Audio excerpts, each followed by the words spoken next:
Olá, bem-vindas, bem-vindos, bem-vindes. Eu sou a Kerla Alencar e esse é o programa Tel Caroço, do canal Lugar Artivistas. Hoje a gente vai falar sobre um tema instigante para mim. O Sangue na Panela é o nome do programa. A gente vai falar de comida, de memória e o caso da galinha Cabidela, depois da vinheta.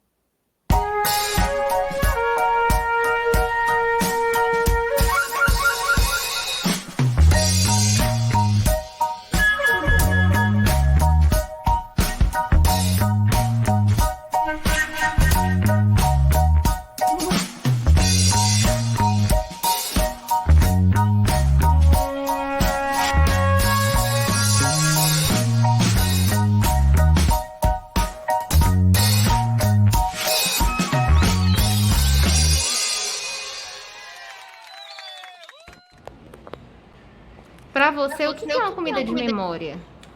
Para mim, comida de memória que eu lembro até hoje eram os capitão de feijão que a minha mãe fazia para mim e minha irmã. E a gente almoçava os capitão, minha mãe fazendo os capitão para nós. E a gente até brincava quem era que comia mais capitão. E aí então a gente enchia tanto a boca de capitão que a gente só faltava no mastigar, e quando a gente engolia, os olhos chegam a encher d'água, de tão entalada que a gente ficava com esses capitão. Então a minha memória é essa. E galinha cabidela, já comeu? O que acha? A galinha cabidela é muito boa. Eu sempre gostei da galinha cabidela, que a minha madrinha fazia. E eu não tenho nada contra a galinha cabidela. Muito gostosa a galinha cabidela. Gosta do sabor? O que acha? Sabor, muito bom, ainda mais feita com galinha caipira. Ainda é melhor ainda a galinha cabidela. Ai, gente, adorei esse depoimento da dona Diná Ferreira Lima. Como vocês viram, a gente vai falar hoje sobre comida de memória, usando como mote o prato galinha cabidela, que é possível que muitos aqui conheçam. É um prato super tradicional do Brasil, mas talvez os mais jovens ainda não conheçam. A gente vai falar dele relacionando com afeto e memória. Para falar desse assunto, a gente vai ter uma convidada muito legal, assim, muito especial para mim, uma colega gastrônoma também, trabalha com marketing, ou seja, está ali na comunicação, que é a Ana Liebe. Chega aí, Ana. Bem-vinda. Olá. Estamos aqui de amarelo também, né? A dona Diná também estava de amarelo, acho que o programa está com esta tendência hoje. E o Roberto Araújo, nosso parceiro de sempre aqui. Oi, Roberto. Olá, tudo bem? Muito prazer estar aqui mais uma vez, né? Mais um programa com essa temática tão instigante de memória, né? Afetos, enfim. Muito bom estar aqui. Obrigada por ter vindo. Para quem ainda não sabe, o Roberto Araújo é gastrônomo, é professor de gastronomia, pesquisador, membro do Observatório Cearense da Cultura Alimentar, assim como eu. O que mais que eu posso dizer? Cozinheiro, enfim, tem muitas atribuições e talentos. A Ana Liebe, gente, olha só. A Ana ela é formada em gastronomia pela Universidade Federal do Ceará. Ela ama tudo que tem relação com a comida, desde sua ideia à sua construção, mas é principalmente apaixonada pela comida no formato de memória. É disso que a gente vai falar, né?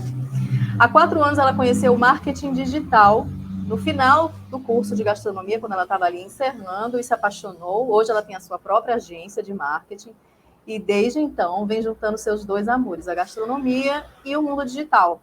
A Liebe acredita que o pequeno empreendedor tem tanto direito e espaço de aparecer quanto um grande empreendedor, e para isso ele pode e deve usar o marketing digital. Ela também é uma forte defensora da veia feminina no empreendedorismo, principalmente na gastronomia, que é um meio tão hostil ainda para elas ou para nós.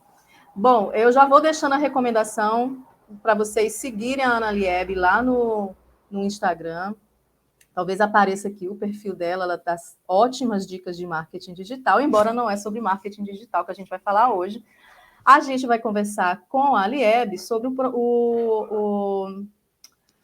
O trabalho dela de conclusão do curso de gastronomia, que tem o título Galinha Cabidela, a construção da comida como memória para os cidadãos da Grande Fortaleza. Falei tudo certinho, Liebe? Você quer acrescentar alguma coisa?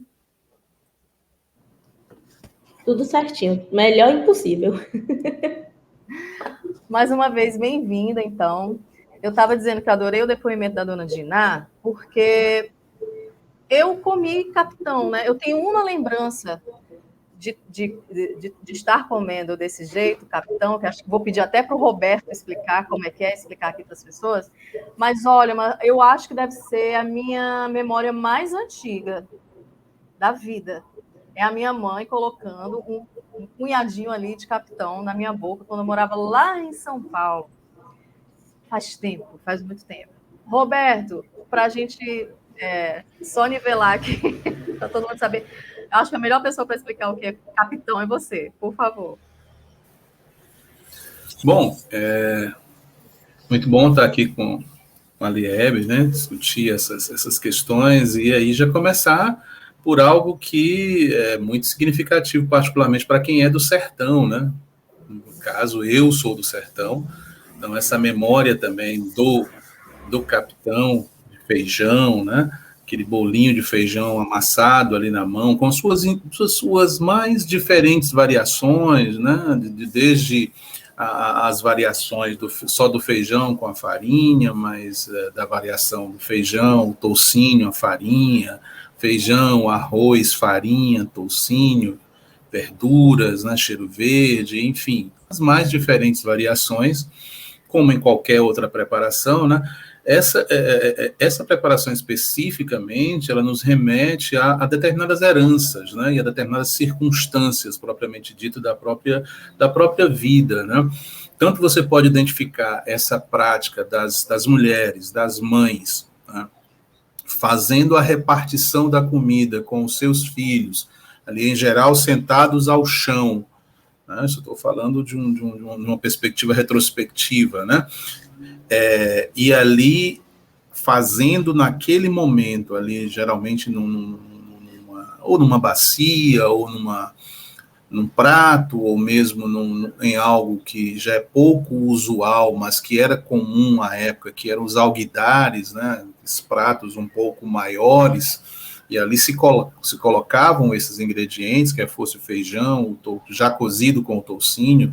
A minha memória é essa, né, do capitão de feijão cozido com toucinho e a farinha, que ali era amassado e dado para cada um dos filhos, né? Essa coisa vem tanto, essa forma de repartir em pequenas porções entre as crianças, é uma prática que você vai identificar tanto nas culturas de origem africana, que foram, né, arrancados das suas terras e trazidas ao Brasil na condição de escravizados e escravizadas, como também você vai identificar nas culturas nativas, nas culturas dos nossos antepassados indígenas, né, que também se faz essa prática, tem-se essa prática de repartir em pequenas quantidades, né? O feijão e a farinha são dois ingredientes muito marcados, muito marcantes na cultura alimentar sertaneja, né, por serem ingredientes que, tendo a sua característica de serem ingredientes desidratados, se conservam por mais tempo, então muito presentes nessa cultura alimentar sertaneja, e esta condição, né, famílias numerosas, comida que por vezes não era tão farta em quantidade, né, e que as mulheres, as mães em particular, no trato com seus filhos, com as crianças, tinham essa preocupação de encontrar uma maneira de repartir essa comida, que nem sempre era farta, entre todas aquelas crianças, para que todas participassem, todas comessem. Eu vejo essa prática de maneira assim, muito, muito importante como afeto, mas como sociabilidade, né? Como integração daquele grupo de crianças a uma situação alimentar não tão favorável assim, mas que ninguém vai ficar de fora, ninguém vai deixar de comer, mesmo que seja numa pequena quantidade.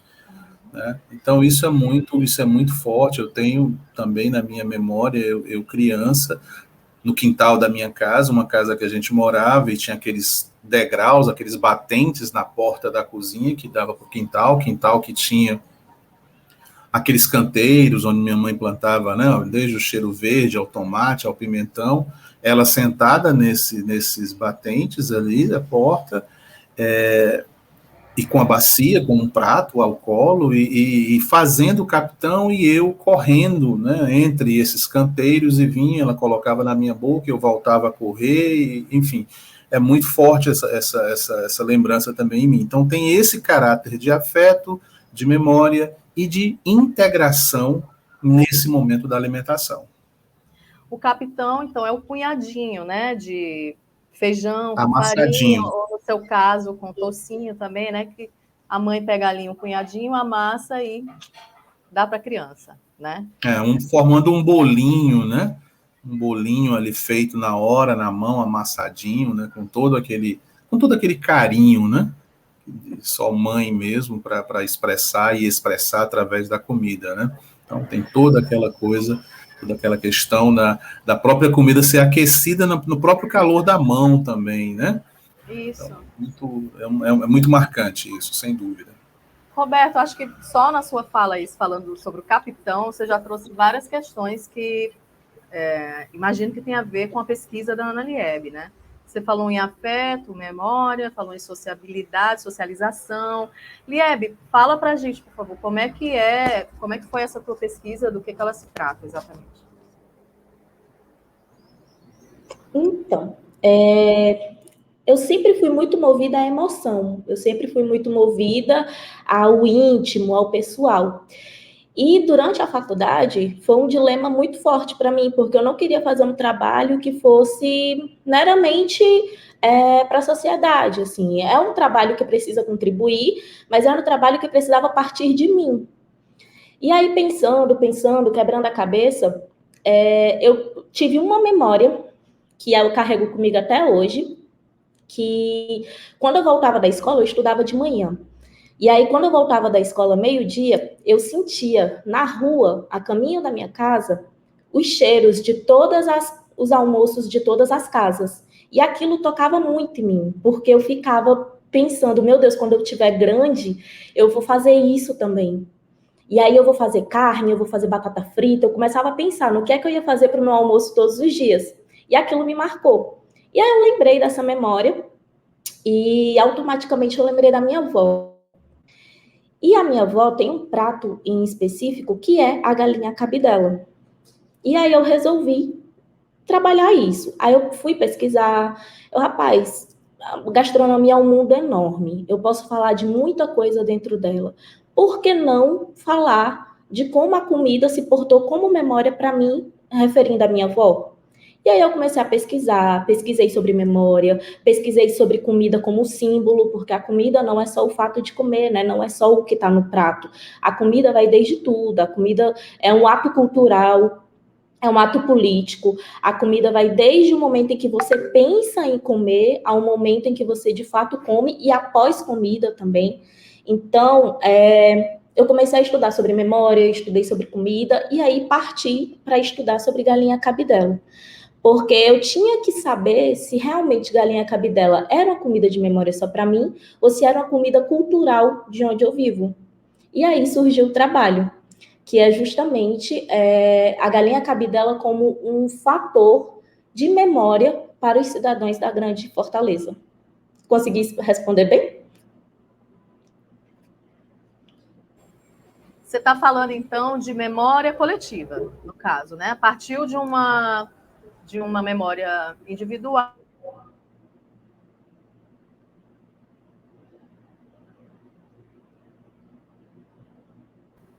Que você faz. Carla, tu pode só repetir, por favor, porque deu um travadinho. Tá bom. Então, eu estava dizendo que, pelo que eu entendi, você partiu de uma memória individual e a pesquisa em si se dá pesquisando, investigando uma memória coletiva com cidadãos da Grande Fortaleza. Esse é o recorte, né? Isso, exatamente. O trabalho Você está chamando de memória. Você usou um conceito específico de memória, de comida de memória? Você pode esclarecer isso um pouco melhor? Pronto. No caso, eu peguei a memória coletiva, né? A memória não só individual. Eu parti de uma memória individual, eu estudei um pouco sobre memória individual, que lá para Freud, lembrando um pouquinho da teoria de Platão também, memória é algo que já passou por a gente antes. É como se fosse uma experiência revivida. Então, partindo dessa memória individual, de algo que eu já passei e que é algo que ficou traçado dentro de mim, que é o que ele chama de traços de memória, eu resolvi ir partir para a memória coletiva, para saber se aquilo que acontecia comigo, de fato, acontecia com outras pessoas. E aí, dentro dessa memória coletiva, eu precisei fazer entrevistas, eu precisei comprovar que, de fato, a comida pode se portar como memória. E eu fiz pesquisas com 194 pessoas para falar sobre comida como memória. Perguntei para eles como é que, se eles tinham alguma comida que remetia alguma coisa a eles, principalmente a comida que lembrava alguém para eles. Fui perguntando, fui construindo todo um caminhozinho para confirmar a comida como memória. Após confirmar isso, eu perguntei sobre a galinha cabidela. Dessas 194 pessoas, 115 conheciam a galinha cabidela. E dessas 115, perguntando um pouco mais aprofundado, um grupo amostral de 60 pessoas, eu consegui trabalhar a minha pesquisa em cima, porque, de fato, para essas 60 pessoas, a galinha cabidela era um prato de memória, era uma comida que se portava como lembrança para cada um deles. Tinha um recorte etário? Não. Não, né? Mas você observou alguma coisa em relação a isso? A idade? Sim, sim. Um dos pontos que me motivou a escrever esse trabalho também foi a questão de que a gente não tem mais o hábito de sentar à mesa, né? A gente não tem mais o hábito de comer junto, o hábito de parar o almoço, ir para casa, se reunir com a família, depois voltar para o trabalho, final de semana tá ali junto, comemorando com toda a família, não só pai, mãe, irmão, mas a família toda, tia, primo, prima. E isso era algo muito presente na minha infância que não tem mais hoje em dia. E eu fiquei me perguntando por quê.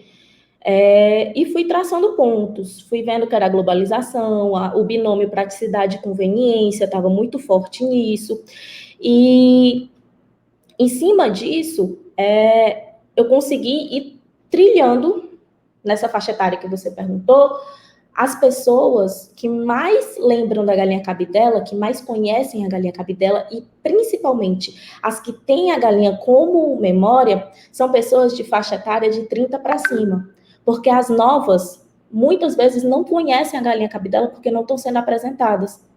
É uma comida que está ficando na memória e não mais na mesa da sociedade. Então, esse foi um dos pontos que eu também achei muito bacana no decorrer do trabalho, que é até um dos tópicos que eu coloquei, que ela é comida de passado. Ela é uma comida que está ficando para os registros, está ficando para os avós, está ficando para os tios, e não está ficando para os filhos, não está ficando para os netos, porque a gente está perdendo esse hábito de repassar a comida cultural. Falando do recorte etário que surgiu, né? Você não procurou, mas ele se apresentou.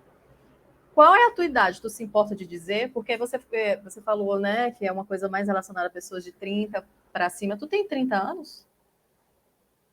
Ainda não, né? Então, você é um pontinho um pouco fora da curva desse conjunto de pessoas que você encontrou, porque você tem uma memória com a galinha cabidela, né? Da minha família... Opa, desculpa. Pode ir, vai lá. Continue. Da minha família, eu sou a pessoa mais nova que conhece e come galinha cabidela. Eu tenho 27 anos.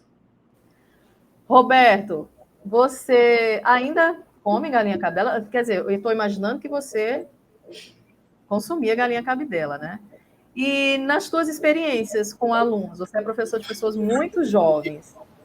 mas lá no interior, né? Lá no Maciço de Baturité. A galera conhece o prato? Explica para a gente também, por favor, o que é a galinha cabidela. Bom, assim, para o público com o qual eu trabalho, né, predominantemente jovens, a maioria deles conhece. Isso é muito latente, né? É fácil de você comprovar isso, né? Alguns vão, poucos, mas vão lembrar do outro nome, né? Não nordestino, digamos assim, que é a galinha ao molho pardo, certo? Que é uma coisa mais da região sudeste, sul do país, mas em geral se conhece, né? E se conhece mais algo que a nossa a senhora que abriu para nós aí com a sua fala maravilhosa, né? Ela coloca que as pessoas identificam muito galinha cabidela com galinha caipira, criando aquela ideia de a verdadeira galinha cabidela é feita com galinha caipira. Tem muito essa relação, né? O que a gente pode perceber de maneira mais geral é que essa preparação, esse prato, ele pode ser identificado através de livros de culinária no Brasil, até dos mais antigos, ali do final do século XIX, começo do século XX. Não saberia afirmar com toda a categoria, com toda certeza, mas creio que ele tem a possibilidade desse prato estar inserido nas primeiras publicações culinárias do Brasil, o Cozinheiro Nacional, por exemplo, no Cozinheiro do Imperador, que é outro livro muito antigo, já está presente essa preparação, muito provavelmente aí por uma influência de origem portuguesa, né, e que termina, em certa medida, se num primeiro momento era um prato, digamos assim, elitista, né, que contemplava fundamentalmente as mesas ricas, mas com o passar do tempo, ao longo do século XX, foi um prato que foi, digamos assim, sendo democratizado, né, alcançando mesas, principalmente porque mesmo as pessoas de menor posse, elas tinham os seus quintais, e nos seus quintais elas criavam galinhas, né? E aí esse prato ele passou a figurar durante um tempo como aquele prato da festa, aquele prato um pouco mais elaborado, né? Que os ingredientes não fugiam muito daqueles ingredientes mais cotidianos, entretanto, ele ganhava ares mais refinados por conta de ser uma galinha feita com um molho a partir do próprio sangue do animal, né? Eu vou lembrar algo assim que para muitas, talvez para gerações mais jovens, seja algo até difícil de imaginar, mas eu lembro perfeitamente da minha mãe abatendo galinha para fazer a galinha cabidela, né? De pendurar a galinha, de torcer o pescoço, pendurar para o sangue descer, depois dar um corte ali no pescoço e o sangue ficar gotejando ali num prato e pingar gotas de limão, e com um garfo você ficar batendo para o sangue não coalhar, não talhar, né, não coagular, porque depois ele vai ser utilizado na preparação do molho, né? Isso é muito vivo também para mim. Passei por muitas vezes, eu fiz esse papel de ser a figura de ficar coletando ali o sangue num prato, daqueles pratos de metal, de ágata, né, como nós dizemos hoje, e minha mãe pingava ali ou vinagre ou gotas de limão e eu ficava batendo, né, com o garfo para poder esse sangue não coagular. Então é um prato que ele ganhou esses ares mais refinados, servido em momentos mais especiais, mais festivos, mas foi se popularizando, né? E dentro desse processo de popularização, não vou saber dizer em que momento, mas nós chegamos a um momento em que se embatem, e talvez aí seja uma das razões que a Dalieb nos traz, que já é um prato que está ficando no tempo, né? Está ficando para trás, em certa medida está desaparecendo da mesa cotidiana. Isso tem muito a ver com as questões higiênicas, que no final do século, na segunda metade do século XIX, ganha uma força muito grande. A associação do sangue a algo impuro, digamos assim, as noções de pureza e impureza, que vêm também das noções, mas também de religiosidade.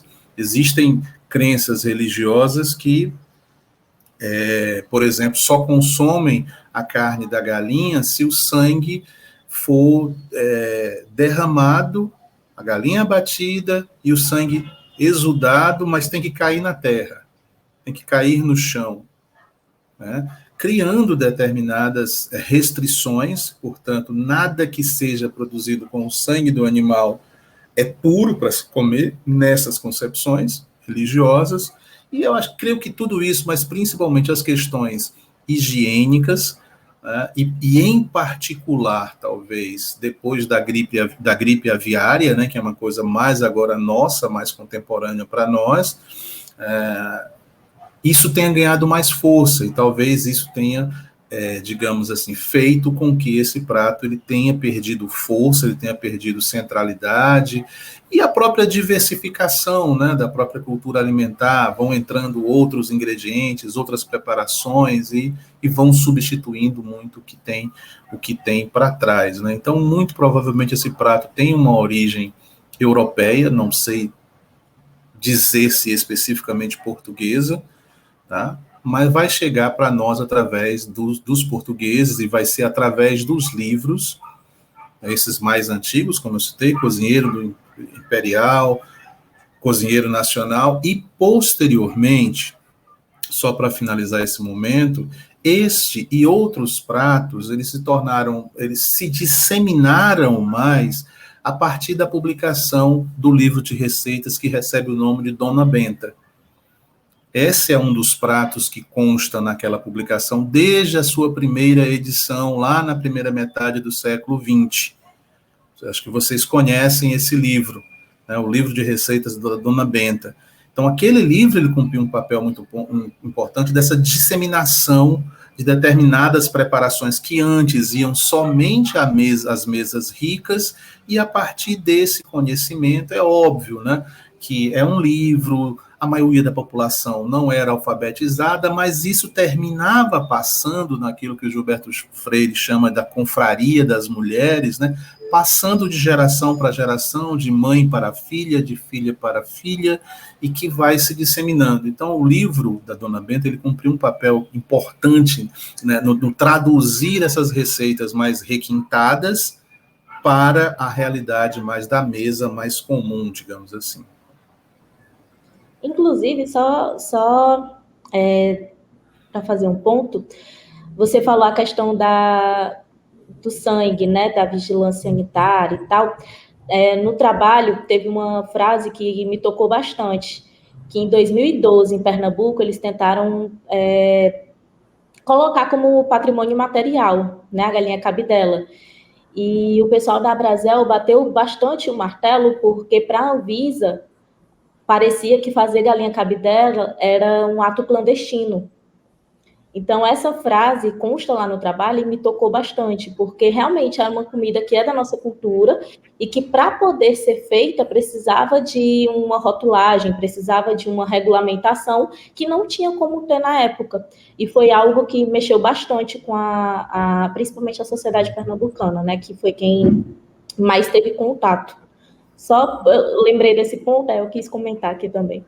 Liebe, nas suas conversas, né, aqui com as pessoas em Fortaleza, no caso, o que ressalta a memória delas a respeito da galinha cabidela? Muitas, muitas, muitas. A maioria é a imagem da avó. É uma comida de vó. Era a avó que fazia aos domingos para reunir toda a família. Tem um relato em específico que me tocou muito, que era um rapaz que há mais de 20 anos ele não comia galinha cabidela e nem pretendia comer, porque ele tinha medo de sentir a perda da avó quando ele comesse novamente. E aí ele até falou, porque quem fazia era minha avó, eu não vou comer de outra pessoa ora. Aquilo foi bem forte para mim. Que bonito, né? Porque, inclusive, eu vou pedir para a Roberta passar aqui um depoimento do Vicente Monteiro. ele é cervejeiro e vinhateiro, e ele fala especificamente da galinha cabidela, e eu pedi para ele falar sobre comida de memória, e ele começa falando comida de afeto. E aí a gente vê que Da comida memória de e afeto afeto... me faz lembrar Olha aí. automaticamente das minhas viagens que eu fazia na Praia do Icaraí, e que na estrada o meu pai e minha mãe paravam para a gente comer naquelas taperas que tinha na estrada, né? Essas galinhas cabidela que eram servidas. Sim, um prato delicioso, mas o sabor da comida em si não me remete à memória. É claro que se eu for comer uma galinha cabidela hoje, pode ser que eu lembre, né? Mas o tema, o prato galinha cabidela, me faz lembrar muito mais de todo o contexto dessas viagens com a família. Isso parece ser mais importante do que o prato em si. E que não tinha nenhuma relação religiosa, a gente tratava com muita naturalidade existir sangue naquele prato, né?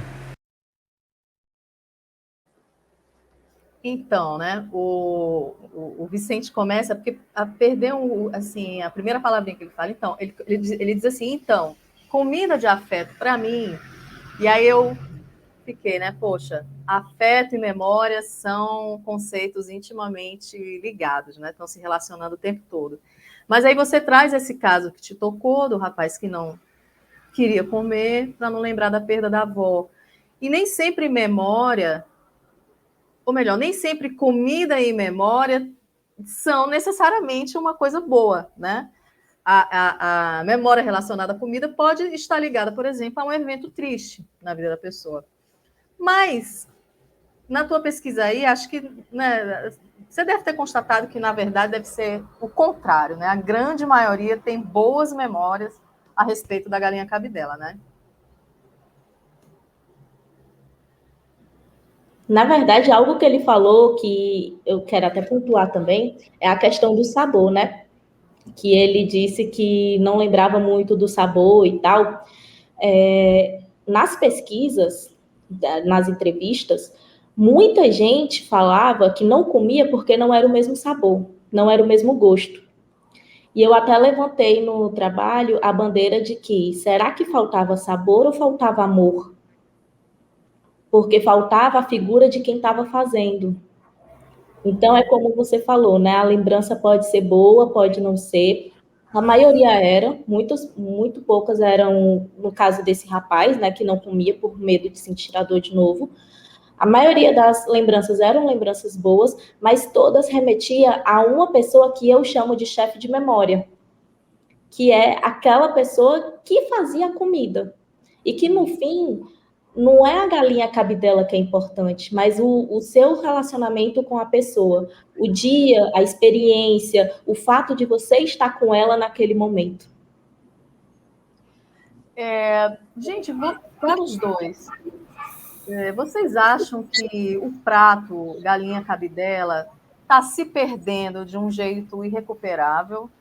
Ou existe uma tendência de retorno pegando carona nessa coisa toda do retorno ao tradicional, às tradições, de revalorização da cultura alimentar? É que eu li uma matéria de 2016, né? Já tem 5 anos, mas essa matéria era na Isto É, ela até tinha um título legal, estou com ela aqui. A Guerra do Molho Pardo. No caso, o molho pardo, porque é como se chama a galinha, a cabidela, lá em São Paulo, no caso.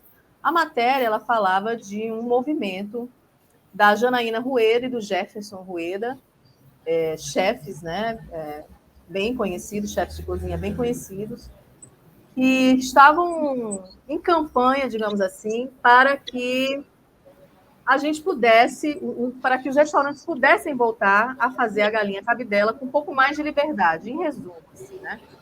Porque não existia, pelo menos na época, uma legislação específica por parte da Anvisa sobre proibição ou não, mas as regras dificultavam o preparo, né? Por exemplo, o sangue tinha que ser um sangue registrado e com origem comprovada, né? Então, o casal dizia na época, né? Essas regras inviabilizam a nossa criação, ou seja, são regras que limitam a criação do chefe de cozinha e, né, pode-se deduzir que comprometem o resultado. Então, acho que tem a ver com isso que você colocou, né, Liebe, assim, o que falta? Ah, não tem o mesmo gosto. Talvez falte ser preparado como se podia preparar antigamente. Mas o fato é que hoje ainda é uma coisa clandestina preparar galinha cabidela, eu não sei. Talvez o Roberto possa explicar também isso para a gente. Mas eu queria saber, assim, em resumo, voltando à pergunta inicial, vocês acham que a tendência é a gente deixar de consumir esse prato ou ele deve voltar?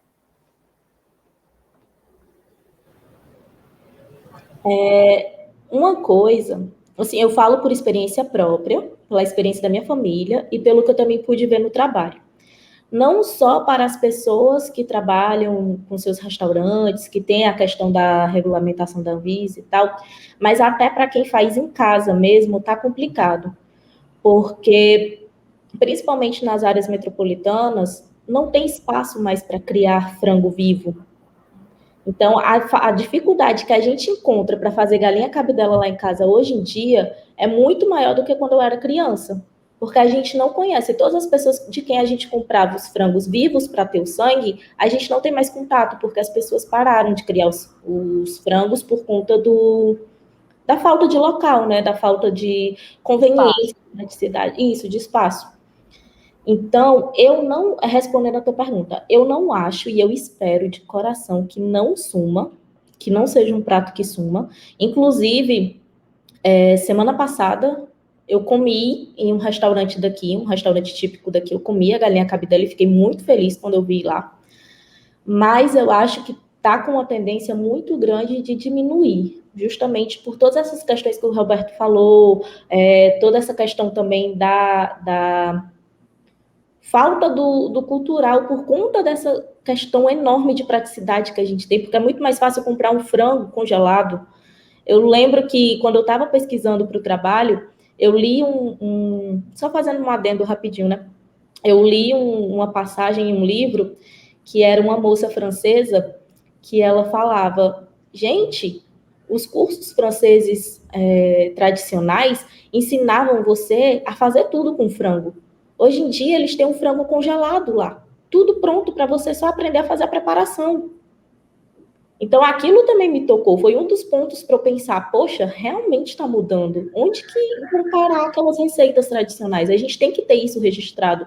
Nem que seja na memória e em livros, né? Roberto, não tem muito tempo, eu vi no cardápio de um boteco aqui de Fortaleza, o Capitão. E eu fiquei, olha só, rapaz, estão trazendo o Capitão para uma experiência mais comercial, né? Era um Capitão revisitado, vamos dizer assim, né?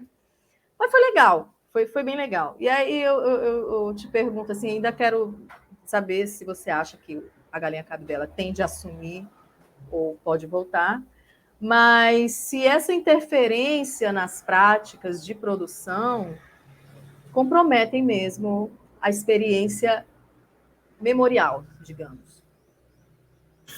Sim, assim, sendo bem específico com relação à questão da galinha cabidela, pela questão sanitária, né, pelas exigências da norma sanitária, o que a gente vê é uma grande possibilidade mesmo de ir desaparecendo. Até porque, se ela não é reproduzida com frequência, por todas as dificuldades que a gente tem, a Liebe já traz uma coisa muito importante, né? Os quintais estão desaparecendo cada vez mais, mesmo na periferia das cidades, das grandes cidades. Sem quintais, você não tem um animal vivo. Vai ser raro você conseguir encontrar o animal vivo para ser abatido e você obter o sangue.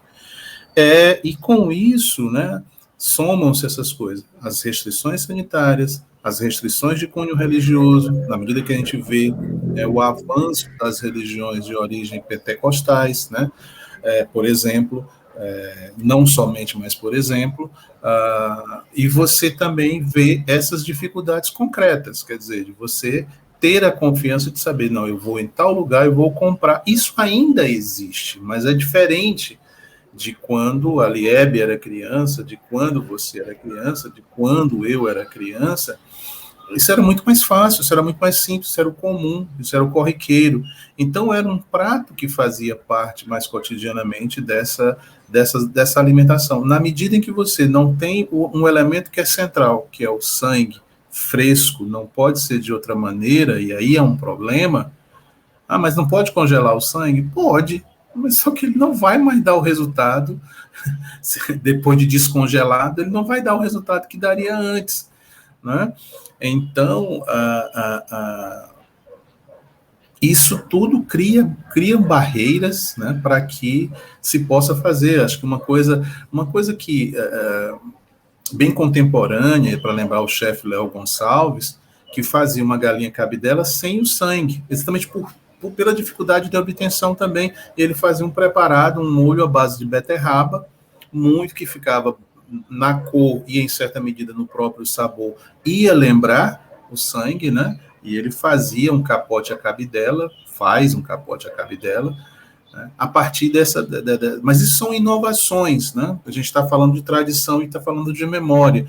Então, da maneira tradicional e com a frequência que isso aparecia nas mesas das famílias, nas casas, nas famílias, eu acho que já reduziu drasticamente e vai sobreviver assim, encontrar nos restaurantes típicos, sabe-se lá como as pessoas estão encontrando a fonte da matéria-prima, mas devem estar encontrando, porque estão fazendo. Que bom que estão fazendo, porque preserva um determinado conhecimento de um saber fazer, mas a tendência é que fique, me parece, pelo menos, não vejo ainda, e aí você tocou numa questão do capitão, né, eu posso trazer a bruaca, né, que eram comidas bem de dentro de casa, aí a comida de afeto mesmo, né, bem de dentro de casa, mas que progressivamente a gente já vê algumas inserções mais mercadológicas. Uma certa feita no centro de Fortaleza, me surpreendi positivamente de ver naquelas barraquinhas, além da tapioca, bruaca sendo feita. Quer dizer, uma coisa completamente nova e muito legal, porque está trazendo de volta, né, algo que fazia parte, essencialmente, das memórias, né? Da mesma forma, o capitão, como você encontrou em boteco, já é possível perceber em alguns restaurantes também. Isso é muito bom. Com a galinha de cabidela é mais complicado em função dessas restrições sanitárias. A gente sabe, vai lembrar aqui, por exemplo, que ocorreu com a Roberta Sudbrack no último Rock in Rio, né? Que ela perdeu algumas centenas de quilos de queijo em plenas condições de uso, apenas por conta de uma legislação, né? E isso, a legislação, ela é restritiva e, muito nesse caso da galinha cabidela, ela é impeditiva. Ela é impeditiva. Não interessa, por exemplo, me parece que aos donos de granjas abater o animal e colher o sangue. Até porque não vai encontrar mercado. Como é que vai fazer fluir essa quantidade de sangue, de milhares de aves abatidas diariamente, fazer encontrar mercado para tudo isso? Então, é difícil. Vejo com muita preocupação, sem sombra de dúvidas, mas, por último, eu tenho consciência e certeza de que sobreviverá com todas as dificuldades no ambiente doméstico. Nessa comida do dia a dia, eu acho que sim, particularmente daquelas famílias que moram mais afastadas dos centros das grandes cidades. Minha família mora no Conjunto Ceará.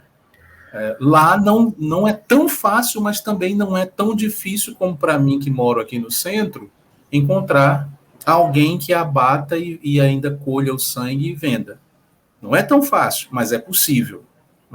Então, eu creio que isso se multiplique também em outras localidades da periferia das grandes cidades. Então, creio que sobreviverá de alguma forma nestes restaurantes típicos e no ambiente doméstico. De uma maneira mais ampla, eu não sei. Eu fico em dúvida com relação a isso. Seria legal a gente mostrar uma foto do prato, né? Liebe, você mandou pra gente uma foto, acho que a Roberta tem aí. Ó, como é bonito, né? Esse, Liebe, foi uma foto que você fez para a pesquisa. Na verdade, essa foi uma foto que eu usei na pesquisa. Foi a foto que eu encontrei que melhor descreveu como é a galinha cabidela, que eu também lembro. Porque como é a galinha cabidela que você lembra? A propósito. Oi? Como é a galinha cabidela que você lembra, então?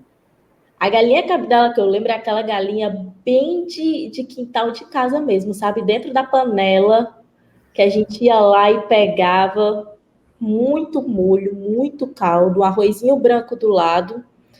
E era muito abundante, porque só quem comia éramos eu, minha mãe e minhas duas tias. O resto da família não comia.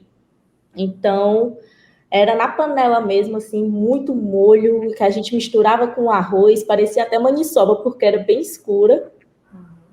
E aí essa foi a foto que eu achei que melhor retratou, porque ela mostra bem o molho, ela tem essa questão de estar abundante também.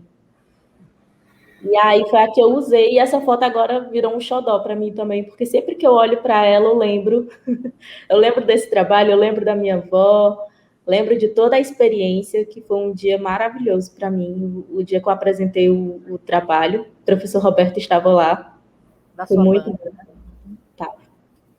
Eu faz muito tempo que eu não como galinha cabidela. A última vez, inclusive, foi quando eu estava na minha formação de cozinheira, como prática da formação, né? Depois eu não topei mais com o prato. Mas tem um negocinho que eu vou mostrar aqui para vocês, vamos ver se vocês reconhecem. Vão reconhecer, claro, porque é muito conhecido. Esse daqui, ó, trouxe. Dá para ver? Dá para entender o que é? Vou cortar aqui para fazer o barulhinho. Deu para ouvir? Chegadinho. Chegadinho, para mim, é uma super comida de memória, sabe? Quando eu morava em São Paulo, eu morei lá até os 10 anos de idade, inclusive tinha outro nome, tem outro nome lá, acho que é Beiju, Beiju ou Biju, eu misturo, né? Na minha memória eu não tenho certeza, mas eu acho que é Biju. Se não me engano, no Rio de Janeiro chama cavaco chinês, tem vários nomes aí ao redor do mundo, né? Mas para mim é uma comida, isso, assim, de afeto e de memória, e eu tenho a sorte, o privilégio de todo dia o seu Juliano passar aqui na porta da minha casa, tocando ali o triângulo, e eu quase sempre compro, né? Então, assim... Eu também tenho essa oportunidade ainda de comprar chegadinha aqui na rua. Passam dois vendedores específicos aqui, fazendo pregão, né? Que essa forma de anunciar a distância, né? Era chamado de pregão. Pregão, tá, não sabia. Pregão. Fazendo o pregão. Um é um vendedor de cocada, ele passou agora há pouco, aqui já tínhamos começado a nossa conversa, ele passou, olha a cocada cremosa, e o outro que ele passa entre 1h30 e 2 horas da tarde, que é o triângulozinho da chegadinha, né? Que era a melhor maneira de botar menino para casa na minha infância, era esse triângulo, porque estava na rua, ouviu o triângulo do vendedor de chegadinha, corre para casa para pegar uma moeda com o pai, com a mãe, com a tia, com a irmã, com quem quer que fosse, para comprar a chegadinha. Era a melhor maneira de espantar menino em direção de casa, era o triângulo do vendedor. Então, eu tenho essa oportunidade também.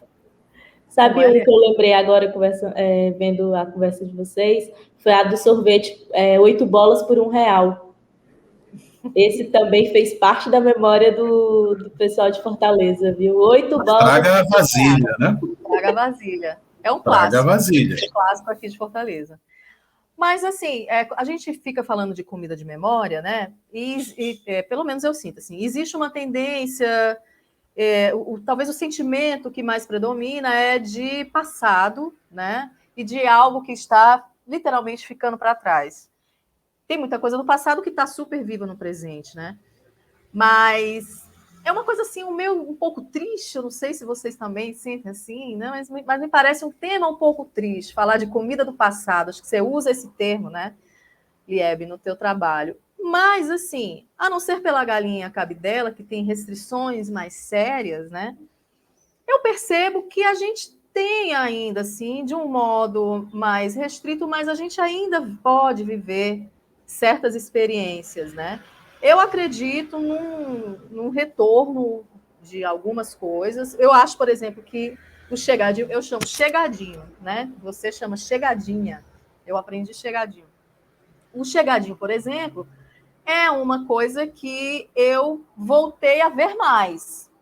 Não sei se coincidentemente ele está cruzando mais o meu caminho, mas eu diria que de uns 5 anos para cá eu vejo bem mais. Porque eu lembro que quando eu cheguei aqui em Fortaleza, eu ficava, gente, eu queria comprar biju. Ninguém sabia o que era biju, eu tentava explicar, ninguém entendia, e eu não via em lugar nenhum. Isso, década de 80, 86 para cá, década de 90 toda, eu voltei a ver de 2010 para cá. E aí tem o exemplo do Capitão, que encontrei num cardápio. Tem chefes, né, revisitando e recriando em cima de receitas tradicionais, usando técnicas novas. Você citou o caso do Léo, faz a cabidela, uma invenção de cabidela, né? Eu tenho uma perspectiva um pouco otimista e eu acredito que, pelo menos no caso da galinha cabidela, nas casas a gente deve conseguir manter, até porque tem uma tendência muito forte dos quintais produtivos, né? Quintais urbanos e produtivos. Então, eu tenho alguns amigos e amigas que hoje em dia criam galinhas. Que tal, né? A gente, se bem que eu não sei se a galera bate, né? Também tem hoje uma coisa assim de Os tempos mudaram, né, Kela? ao abate, né? A tendência Todo vegana. um movimento em defesa, né, contra o sacrifício animal, né? Então, você tem uma série de coisas que antes a gente não tinha, né? Isso, A gente tem que estar de olho na ostentação disso, eu concordo. Mas, assim, em prol de manter um pouquinho uma tradição, uma cultura alimentar, eu sou a favor de a gente ter umas galinhazinhas assim para esse fim. Eu sou omnívoro assumido e praticante, então eu não vou me negar de forma alguma, né? Óbvio, reduz, enfim, mas não tenho, pelo menos no momento, não tenho intenção de abandonar determinadas práticas alimentares, não. Só duas pequenas observações. Uma com relação à chegadinha, para você ver a questão da mudança e dos tempos, né? Retornou agora mais recentemente, e é uma família só que produz em Fortaleza. Todos os vendedores que a gente vê na cidade toda são da mesma família. Buscam o produto na mesma origem. São sobrinhos, são lá primos. para o lado do Conjunto Ceará, é por ali. Naquela direção mesmo. Assim, mas é interessante que eles retomaram a técnica de produzir, o equipamento que mantém a chegadinha quente, que é aquele cone, né, metálico, o triângulo, mas eu vi uma coisa completamente contemporânea, numa rua que eu não vou lembrar o nome agora, mas ela cruza a Padre Antônio Tomás, e tem uma escola, assim, logo no primeiro quarteirão nessa rua, já mais próximo ali, já do viaduto, certo? Tem uma escola e sempre tem um vendedor de chegadinha ao final da tarde, por ali. E ele carrega no pescoço, atravessado é o cone com a chegadinha, na mão o triângulo, e pendurado no pescoço a maquineta para passar o cartão. Para passar o cartão de crédito. Quer dizer, você pode comprar chegadinha no cartão de crédito. Fazendo Pix também, provavelmente. Fazendo Pix, provavelmente, né? Então, coisas completamente contemporâneas, quer dizer, a cultura alimentar, digamos, se adaptando, se moldando, né, aos tempos que estamos vivendo, né? E uma outra coisa que, assim, eu tendo a concordar, mas eu vou lembrar, por exemplo, de uma outra comida feita à base de sangue, que era o chouriço, só que não uma comida salgada, não o chouriço europeu, que é um embutido, mas o chouriço nordestino, que é a base do doce de espécie, é uma variação do doce de espécie feita com sangue de porco. E hoje, isso sobrevive em alguns sítios no interior, assim, é preciso você saber que é feito para você poder ir até lá, para ver ainda esse processo do abate, coleta do sangue e a preparação do doce chamado chouriço. Então, esse perdeu-se mesmo. Acho que antes mesmo de eu chegar à minha adolescência, ele era comum na minha infância, mas antes mesmo da minha adolescência, ele já tinha praticamente desaparecido. Vim saber de alguns lugares bem depois. Né? E Hebe está pedindo aí para fazer uma observação. Uma coisa que eu vou puxar um pouquinho para o lado do marketing agora, né? Que você até falou da questão da maquineta, e era algo até que eu estava querendo trazer.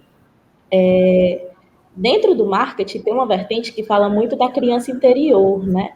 Que é desse eu antigo, dessa criança dentro da gente, que a gente conseguindo atingir a criança interior do cliente, a gente consegue vender de uma forma melhor para ela. E eu vi uma coisa muito interessante ontem, que era um kit festa para uma pessoa. Que a pessoa, se eu não me engano, era em São Paulo, que o pessoal estava vendendo aqueles pratinhos descartáveis, com uma fatia de bolo, 6 docinhos e 6 salgadinhos. Isso, gente, é comida de memória. É algo que está no interior de toda pessoa que participou daquelas festinhas infantis. Então, a gente conseguindo trazer a tradição dentro dessa inovação, como o Roberto falou, né, a questão da galinha cabidela com suco de beterraba, a gente conseguindo atingir algo que é intrínseco ao ser humano, vai dar muito bom tanto para segurar o tradicionalismo como trazer essa inovação. Você falou que é algo que é triste, né, Kerla, que parece ser triste. Eu agora, atualmente, com o marketing, eu consigo ver como algo feliz também, como nesse caso do Kit Festa, que no momento em que a gente consegue trabalhar isso de forma que agrade a todos os lados, dá muito certo. E a gente não perde aquela parte da nossa cultura, né? A gente só fortalece. Só, já que eu sei que nosso tempo já está bem no finalzinho aí, né? Mas só que falando nisso, aí vem as memórias vão surgindo, né? Liebe falou de festa, né? Ora, na minha infância e adolescência, não tinha festa que não tivesse um petisco chamado sacanagem. Apesar do nome, sacanagem era muito legal. Sacanagem era um cubinho de queijo coalho, uma rodelinha de salsicha e um pedacinho de azeitona. Nossa, isso era toda festa, tinha que ter sacanagem. Era a coisa que eu mais gostava nas festas da infância e da adolescência, era esse salgado. Recebe nomes distintos em outras regiões, mas também em alguns lugares é chamado de sacanagem, acho que no Rio de Janeiro recebe esse nome também. E é uma coisa que sumiu. Foi substituído aí pelos salgadinhos fritos e tal. Os cajuzinhos. Vocês lembram dos cajuzinhos doces? Demais. Os docinhos servidos nas festas? Coisas que foram ficando, né? Foram sendo substituídas por outras coisas, mas que tem um potencial enorme de retornar, eu acho. Esses eu acho que tem um potencial enorme, pela sacanagem, pela variedade de queijos, pela variedade de embutidos, pelas diferentes tipos de azeitona, com, sem caroço, preta, verde, não sei mais o quê, não é? E as técnicas da confeitaria mais contemporânea para recriar coisas como cajuzinhos. Foi um crime cometido contra as festas quando tiraram sacanagem, tiraram o cajuzinho. Esse kit de festa, por favor, ajuda aí a retomar isso, porque foi um crime contra a humanidade praticado quando retiraram essas duas coisas das festas. É um absurdo. Alguém tem que ser notificado de que isso tem que retornar, porque é fundamental para a felicidade humana, né? A Roberta Bonfim está concordando aqui com você, viu, gente? Porque a gente fica aqui num mundo paralelo também no chat. Já estava imaginando aqui um museu da comida, gente. Um museu onde a gente pudesse ter uma experiência de passear, por exemplo, sei lá, de acordo com épocas, por comidas que hoje em dia a gente já não tem mais. Aí a sessão dos docinhos de festa, cajuzinho, beijinho, também a sacanagem, né? Das coisinhas de festa, sacanagem, o que mais? Aquela balinha de coco. E o casadinho também, né? Que era o brigadeirozinho metade branco, metade, né, achocolatado. Acho que seria legal um museu da comida nesse sentido, mas melhor que o museu. Fazer parte do marketing desse museu, viu? Vamos inventar. Liebe, então, assim, só para resumir, eu entendi, então, que a gente tem uma prática de produção e consumo da galinha cabidela ainda em Fortaleza, né? Motivada pela memória, né? Pela relação com a memória. É isso, então. Não está de todo perdido, não, né? Se eu quiser, uma dica sua, assim, Liebe, onde é, na casa de quem que eu vou encontrar uma galinha cabidela? Eu consigo. Sim, consegue. Semana passada eu consegui e fiquei muito feliz. Eu comemorei meu aniversário comendo galinha cabidela. Olha, que legal. É um Consegue. negócio Como o Roberto clandestino. falou, tá mais difícil, mas não tá inexistente, não tá impossível. Bom, que bom, então. Gente, eu adorei essa conversa de hoje, passou super rápido. Daria também para a gente continuar falando mais e mais, mas a gente tem aqui uma referência de 60 minutos para realizar o programa. Agradeço muito, Liebe, você ter vindo. Se você quiser se despedir, deixar alguma coisa aí de palavra final para a gente, fica à vontade, a hora é agora. Gente, eu quero agradecer demais o espaço, demais Deixa aqui o teu perfil no Instagram. Como que eu faço para... Ah, Não, sim. fala aqui pra gente. O meu perfil é @AnaLiebe, Lieby. Eu agradeço muito o espaço por estar falando de algo que faz parte da minha vida, por poder reencontrar o professor Roberto aqui, que deixa tudo mais especial ainda. Eu reli o trabalho, me emocionei da mesma forma. É sempre um prazer falar sobre gastronomia, principalmente quando tem essa pegada emocional. É só agradecer mesmo. E caso alguém queira conversar também sobre isso, fora aqui da live, estou toda a ouvidos para conversar com vocês. Inclusive, você vai participar de um debate Zoca lá no perfil do Oca no Instagram, que é @Oca_Cultura Alimentar. Falta só o underline aqui, Roberto. Você vai conversar com a gente, né? Não sei se quem vai conduzir sou eu, ou se vai ser o Roberto, se vai ser a Vanessa, mas deixo o convite para vocês ficarem de olho lá no Instagram do Oca para a gente. Obrigada por ter corrigido para a gente continuar a conversa com a Liebe. Roberto, você quer se despedir? Só agradecer mais uma vez, né, a disponibilidade da Liebe, o assunto tão empolgante, né? No final do programa já estou fazendo reivindicações, né, que para mim são fundamentais, pelo retorno do cajuzinho e da sacanagem nas festas, né? Isso é fundamental. Né? Então, assim, eu acho que tudo isso movido pelas memórias, pelos afetos, pelas lembranças, né? E pela cultura alimentar, né? Que no fundo é o pano de fundo de tudo isso que a gente está conversando. Né? Muito bom mesmo. Grande abraço.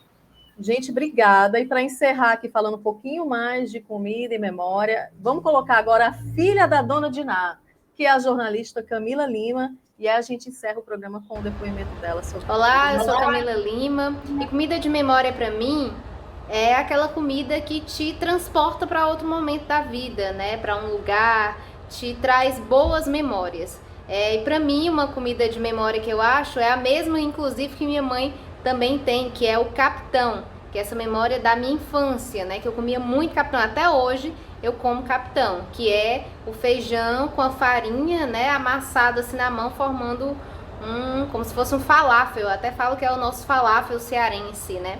E aí, para ficar ainda mais gostoso, minha mãe faz, ao invés de ser com farinha, que ele comumente é feita com feijão e farinha, ela faz com a farofa. Ela faz a farofa, geralmente com um pouquinho de toucinho crocante dentro, que é para dar um sabor melhor ainda. Aí coloca uma cebolinha cortada, um cheiro verdezinho, né? Então, a minha comida de memória é essa. E a galinha cabidela, eu já comi, né? Mas quando eu comi, eu não sabia que ela era feita no sangue. Depois, eu achei muito gostosa antes de saber dessa informação. Mas depois que eu soube dessa informação, eu tive um pouco mais de preconceito com a galinha cabidela só por causa do sangue, né? Mas eu acho muito gostosa. Porém, não como com frequência e não é o primeiro prato que tiver disponível que eu vou escolher, mas só por causa dessa informação do sangue. Mas lembro que antes de saber disso, eu achei muito gostosa a galinha cabidela.